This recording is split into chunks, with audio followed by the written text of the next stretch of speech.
Me donner la parole, je voudrais tout d'abord revenir quelques secondes sur le plan haies et par rapport à ce que vient de me dire François. Je ne parle pas de mon centre-ville. Tu sais, François, que nous sommes tous les deux à la tête d'une exploitation agricole et que je ne considère pas qu'il y a des agriculteurs qui tiennent la route et d'autres qui ne tiendraient pas la route. Je considère qu'il y a la plupart des agriculteurs qui font bien leur travail et de temps en temps il y en a qui massacrent des haies. On sait qui c'est, ils sont très peu nombreux et ils sont assez faciles à cibler, mais je ne ciblais certainement pas l'ensemble de la profession agricole. Dire aussi que sur les haies, si les haies ont disparu, c'est peut-être un peu parce que les débouchés sont plus là, mais c'est surtout parce que le modèle agricole a changé beaucoup sous l'effet de la politique agricole commune et de 50 ans de PAC. Je crois que les débouchés sont un facteur, mais il y a bien d'autres facteurs qui ont fait que ces haies ont disparu. Et puis une dernière chose sur le plan haies, c'est que je considère que un plan haies qui n'agit pas plus sérieusement sur la préservation des linéaires existants est un plan haies qui annonce un échec. Voilà ce que je voulais dire sur le plan haies. Concernant les rapports qui nous sont soumis, je voudrais d'abord parler du plan forêt et bois. Nous regrettons que ce plan ne soit pas davantage articulé avec le plan haies parce que nous avons le sentiment que ces deux plans auraient pu être un peu plus imbriqués, ils sont intimement liés.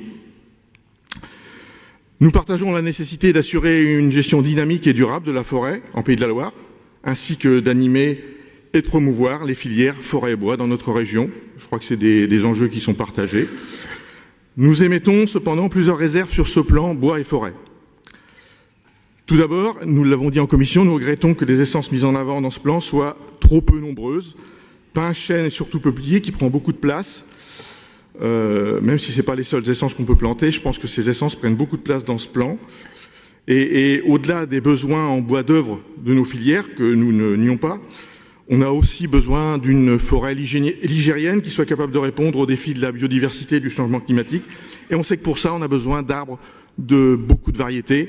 Et je crois que c'est un levier la diversification est un levier qui est insuffisamment mis en avant. On avait des limites d'essence de diversification et qui sont fixées par l'État et on a choisi en Pays de la Loire d'être encore en dessous de ces limites. Je pense que c'est une erreur et donc je voulais le souligner.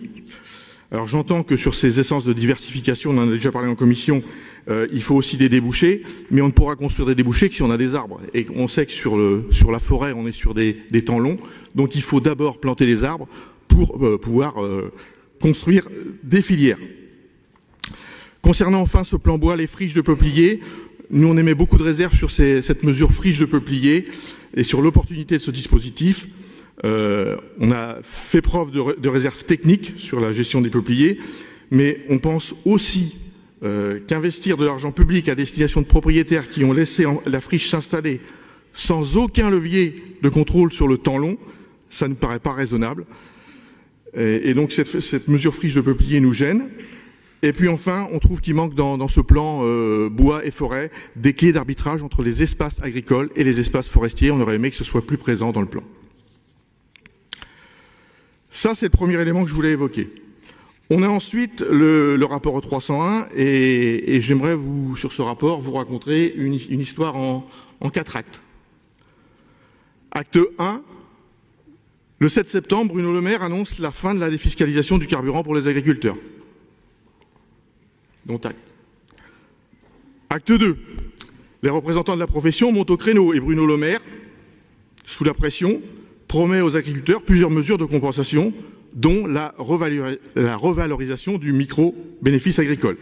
Alors pour les non-initiés, le micro-BA, c'est le statut fiscal qui permet de bénéficier à la fois d'avantages fiscaux et surtout de limiter les cotisations sociales en dessous d'un certain chiffre d'affaires. Monsieur le maire a donc proposé aux agriculteurs de ponctionner les caisses qui financent leur retraite et leur protection sociale pour payer du gazole. Ce qui me surprend le plus dans l'histoire, c'est pas que le ministre de l'économie ait proposé ça, on est habitué à ce genre de tour de passe-passe. Non, ce qui m'interpelle, c'est que des organisations professionnelles aient pu se satisfaire de cette situation.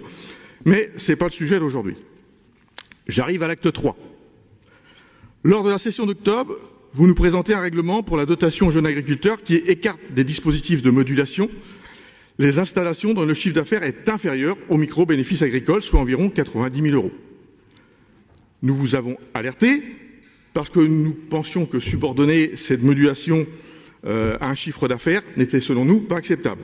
Mais nous avons aussi dit dans cet hémicycle que ce seuil de 90 000 €, il serait certainement revalorisé puisque Bruno Le Maire avait promis de passer à 120 000.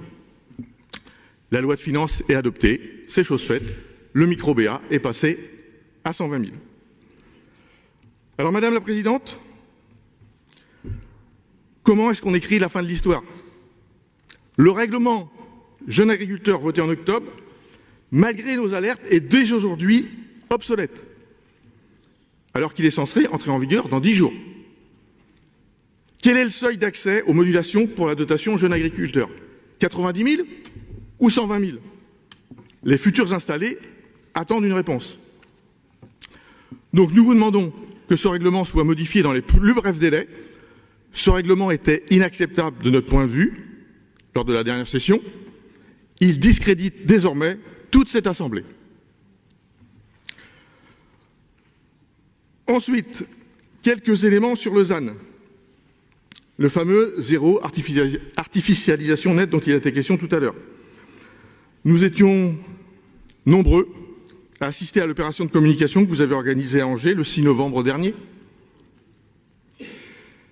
Au-delà du fait que nous n'y avons pas appris grand-chose, je m'inquiète que le cœur des motivations de la loi, à savoir la préservation des terres agricoles et des espaces naturels, n'ait fait l'objet d'aucune ou de très peu d'interventions.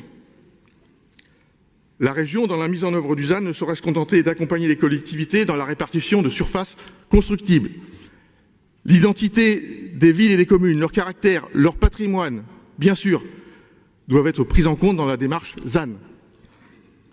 Mais les potentialités agricoles, les impacts sur la biodiversité et la ressource en eau ne sauraient en aucun cas être écartés de la démarche.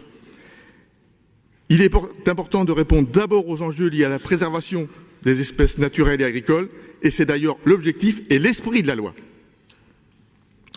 C'est au regard de ces enjeux qui présentent des spécificités propres à chaque territoire que les équilibres doivent être regardés.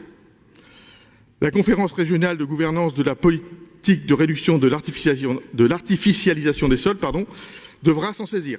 Alors, Madame la Présidente, alors que le défi du renouvellement des générations pèse sur notre agriculture, pouvez-vous nous rassurer sur la prise en compte des spécificités agricoles des territoires dans la mise en œuvre du ZAN?